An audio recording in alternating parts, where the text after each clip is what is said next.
going on, guys? So today we're talking about the best selling cards and products in all of Yu-Gi-Oh! The top 6 things are products. We talked about this a little bit last week.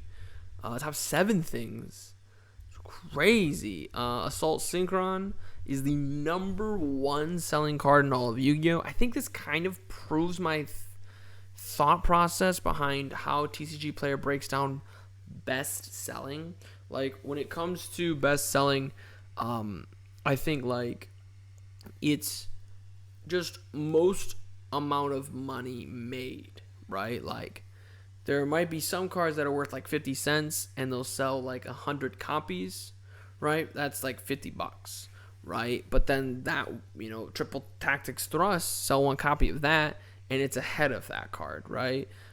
So that's kind of how I thought it would do it. Obviously, there's a lot more listings of Assault Synchron than Triple Tactics Thrust. Triple Tactics Thrust is actually nearing a buyout. Like, let's see what the third page looks like. I wonder what this is about. $100. So page 3 is in $89.99 and up. Page 2 is $84.50 to $89.95. So it's like $4 fluctuation. You get some Koreans. So those are technically, so there's actually only 27 listings. Not sure why these shouldn't be. See, like right now the language is English, but these are here. Like, these should not be here. That's semantics. They're sitting at about $80. I mean, I think the B word has started to get thrown around with this card because of just what it can do, the impact ban, right? The impact that it can have. There are really multiple versions. Oh, is it there's a, really?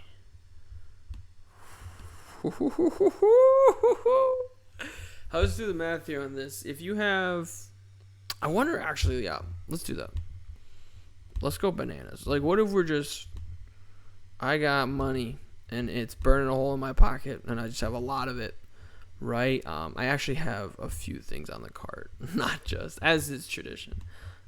These goes in matches here. I think, is that it? Yes.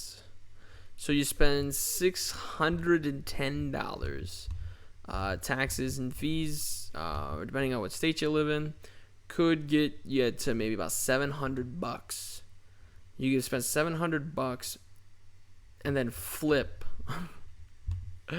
and turn them around and sell them.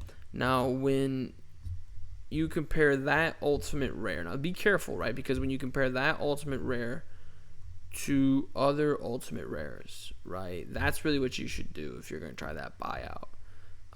This is just the opposite of where we want to be. Okay, so like if we go over here,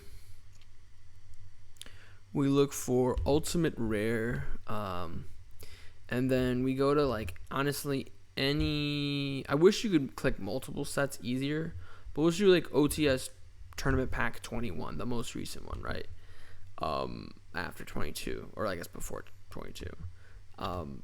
The ultimate rares, like Fenrir is 40, Blue is 25, Rhino Heart, RIP, this card, is 22. That actually isn't terrible value. For an OTS pack, that's actually not terrible value, just a minor side tangent. So just keep that in mind if you're going to buy out the remaining 5 copies of Triple Tactics Thrust. I guess we could just look at the other ultimate rares from that set, and then maybe we can look at like 20 as well, just to see if it's even possible for an ultimate rare from an OTS pack to get that high. Like Perlali is pretty high. Branded Fusion, this feels like a better buyout than this, just because I think more people will play this card. Granted, this could get banned for sure. So actually, all 3 of these could get banned, but only ban-worthy cards end up as OTS Ultimate Rares, if we're being honest. So you kind of just, when you buy OTS Ultimate Rares, you kind of just stumble upon that issue. in and of itself. And that was Duels. He has 20. Jeez. Not all of them. Jeez. Why is this an ultimate rare? That I do not know. This is actually pretty decent value on the ultimate rare. But it's an interesting idea. It's not something I recommend. It's not something I would do. I only ever tell you guys to do something that I would do. I wouldn't spend $700 to buy out Triple Tactics Thrusts Ultimate Rare versions. I just couldn't help but notice when we take a look at, we'll get rid of the packs real quick. When we take a look at the cards that are available on the best-selling list, the one with the least listings is actually Rescue Ace Hydrant. And actually, no, it's Ariana the Ladies, or the Labyrinth Servant from Tactical Masters. Interesting. Visa Starfrost actually also has less than Triple Tactics Thrust. Interesting. I didn't expect that. But still, the fourth least amount of listings for an $80 card. It's interesting. But let's take a look at this. This is actually really low amount of listings. And you got to be careful, too, looking at just listings, right? Because this listing here, Strictly Broken TCG, has 7 available.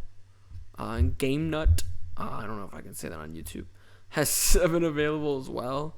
Whereas when we look at Triple Tactics Thrust, I mean, 2 people are selling it at 3. A lot of people selling it at 3. A playset, full playset. Best person selling it at 4. So it's like, just because there are more listings doesn't mean there are more copies available. This core TCG is selling 13 at 100, though, which is the second highest price available. But they might honestly be ahead of the curve, just to be honest, as far as that's concerned. But now we go back.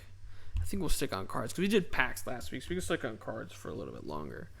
A lot of pearly stuff. I mean, how many is top 24? So we got 1, 2, 3. Oh, just 3. I thought it was more.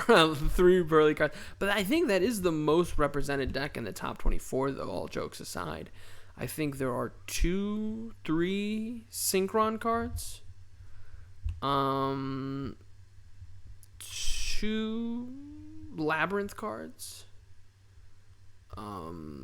And then just like, Div Incarnate, Baron de Fleur, Duality, Pot of Prosperity. So, Pearly, Synchron, and Labyrinth are the most represented decks here as far as the best-selling cards. Now, if we go to page 2, does that change, really? I mean, some Bestials pop up, but still just some more generically good cards. So the reason I say all that is because for some completely unknown to me reason, Pearly has been consistently a very good deck as far as price point. Like, if you're able to get Pearlies, I don't know, like 85%, 80% TCG player, you might as well pull the trigger. Like, could the deck get hit on the next ban list? Yes. Could the deck get reprints in the tins? Obviously. But I don't know. The cards have maintained their value for quite some time. And when we look at the top 50 best-selling cards in all of Yu-Gi-Oh!, 3 of them are different Pearly cards. So I think it's a mixture. Like, there's very few decks, because like a lot of times cuteness is a factor as far as whether or not a deck will get bought, to be honest. Or just like, maybe not like cuteness, but artwork, right? Like Crash Tier of Fenrir looks really, really cool. But the Pearly stuff does too. I really like the artwork on the Pearly stuff. Like, some cards are just good. Like, I'm trying to think of a card that's good. Like this card, I don't really love the artwork on Peaceful Planet Colorium. It's okay, but like, I don't love the artwork on that. And Triple Tactics Thrust, it's a general pointing. and it's a callback to Triple Tactics talent. Like, it's okay. But all the pot cards look really cool. I'm really excited about the pots collection. Infinite Permanence looks really cool. A lot of the Sky Striker cards look really cool. So that could be the reason why Pearly has just consistently been a deck that is expensive, which is why I don't really like it as a deck to run. But if you're able to get a hold of it, and sell it, shout out to you. But what I look for in a deck is like value, like how good is the deck in relation to how much it costs.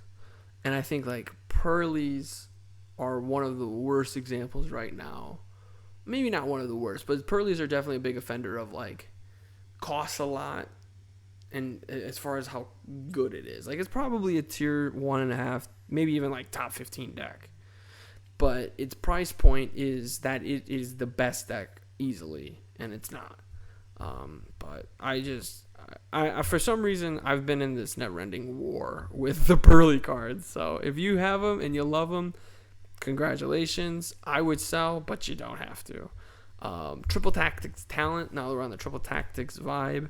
I was just curious about this card. I keep seeing it. Like, we'll just click on this one, Rise of the Duelist.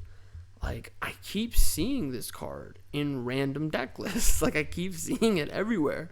And I mentioned this on the Penny Stock Market Watch. So if you already subscribed, you already heard this. Pay attention to tournament results. But not just tournament results as, like, what the best deck is. Like, for example, at the North American WCQ, the best deck, I believe, was Kashtira. I believe Kashtira won the event. I don't know. But like Dragon Link, Lab, but that's not what I'm talking about. When I'm talking about like paying attention to results, I'm not talking about that. I'm talking about like, okay, this Pearly deck that was in the top 8. What were the spicy tech choices that this deck had that made it a different Pearly deck that may make people go, oh, maybe I need that in my Pearly deck?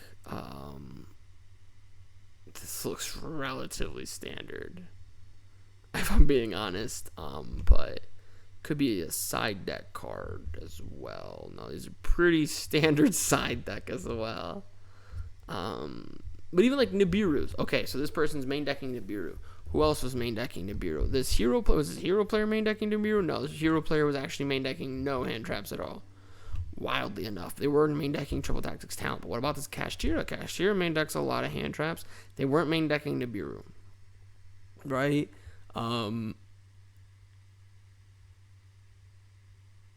Not really anything else. They're running targets for to get to snipe out of the extra deck, but other than that, not really anything crazy.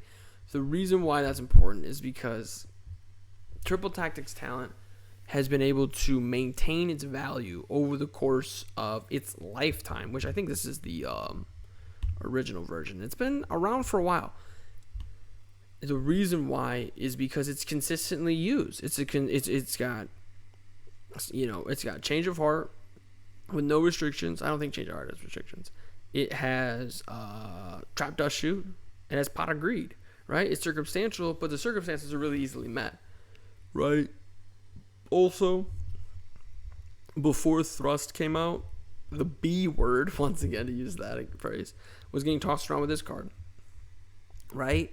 And I think like all versions are down because Magnificent Mavens are... This one's not. But Magnificent Mavens are still on the shelves. It's still out and about. It's still wandering around. But once Magnificent Mavens comes off, this is just something for just Magnificent Mavens in general as well. Like, all of these cards that are in here, like the Sword Soul stuff, Goes in Match, which is a card we were talking about on the Penny Stock Market Watch. Even Apollousa, Lightning Storm, even Imperm, but certainly Triple Tactics Talent, Skill Drain. Probably not Harpies, but like,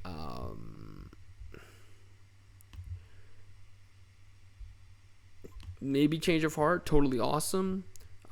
Even Gold Sark, like Ice Dragon's Prison is another one that, like, they're cheap right now because Magnificent Mavens has been out for like I guess more than 3 months, more than 6 months, but not more than a year. About 9 months now, right? So we're about to hit that mark, and that's probably why, like, this is about standard. Like, the first few, this is actually a really good graph to look at. Like, the first few months of a set, even like the first 6 months of a set, October to, Marchish,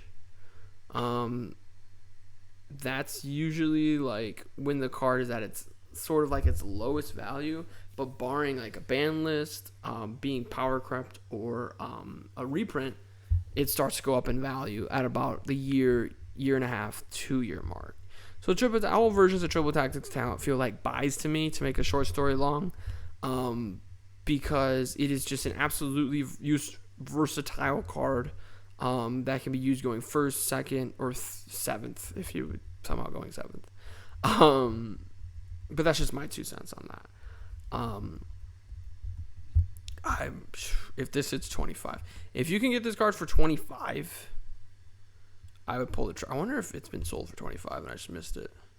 Like, I don't know if it's because Super Heavy Samurais are falling away. Yeah, yes, it was. I wasn't paying attention.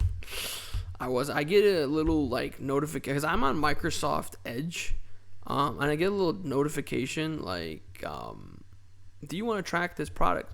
And every time I see it, I just click off of it. But maybe I should track this product, because if you get Therion King Regulus for $5, obviously this is a great card, like, for the Megatins. I've been saying that a lot, but the Megatins, we're gonna know what's gonna be in the Megatins soon, right? So who knows? This card could miss it. This card could get a super high rarity, and it might not get a reprint for a year. Maybe it will get a reprint in a year, but we could be sitting January 2024, which isn't that far away, by the way, and this is a $40 card, right? Or even a $30 card, but you bought it for $25 in July, right?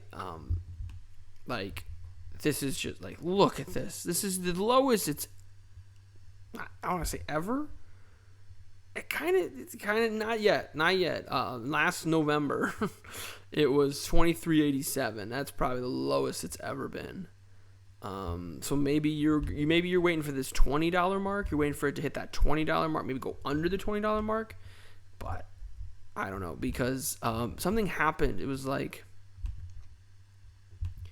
was it kind of 3 months ago? Yeah, no, it was a little bit longer than that, where like this card started to dip down a little bit, and people started to buy it, right? That's kind of what this and the Super Heavies, and then like, okay, so it was like the card got a little bit too pricey. It went down in value. People started to buy it, and then the Super Heavy Samurai stuff was running it, and then the Super Heavy Samurai stuff got hit. But it's not going to take long. Machine is a good like type, where you have like Infotrack, Ancient Gears, Yugiohs, Gadgets, Machinas, or Machinas, I don't know. Super Heavy Samurai, Orchest. Like, there are a lot of really good machine art types wandering around in Yu-Gi-Oh! And this card fits into every single one of them perfectly. I think I've mentioned this card one of the most times. Like, I probably mentioned this card the most out of all of the cards, or close to the most. Definitely like top 20, because I've just been so curious about this price point. Because when it was sitting at the $40, $45 mark, I was like, I'm not spending that much money on a one-of, right? But then when I was looking at it, I can get 32 copies for $28.94, and I could wait for this to be a $40 card again and make $20 on 32 copies, which is a little over $300, right? Now, I'm not saying I got a magical crystal ball and I know that's what's going to happen. I'm not saying any of those things. All I'm saying is that in like November of this year, we could get a crazy machine archetype, and this card's value could go to the moon. And we might not get a reprint for this card for quite some time. And if we do get a reprint, it'd be in the Megatins, and it could be short printed. And both the Megatins version and this version could be relatively expensive, right? Just kind of my thoughts there, but let me know what you guys think. What are the best cards that you were looking for in all Yu-Gi-Oh? Let me know in those comments down below. Make sure you guys hit that like button, show your support for the channel, subscribe for more content. Most importantly of all, have a good day.